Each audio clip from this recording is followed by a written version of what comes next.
But we had more good players from the youth academy, like Clarence Seedorf, who was 17, even younger.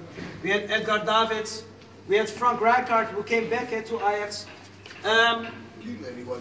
More good players like Overmars, Frank de Boer and his brother Ronald de Boer, Danny Blind, and of course, Edwin van der Sar. So it's a good mix between young and old. And the trainer, Louis van Gaal. I think we know him. Tad crazy, but we love him in Amsterdam, obviously. So if you want, you can take a picture, and whenever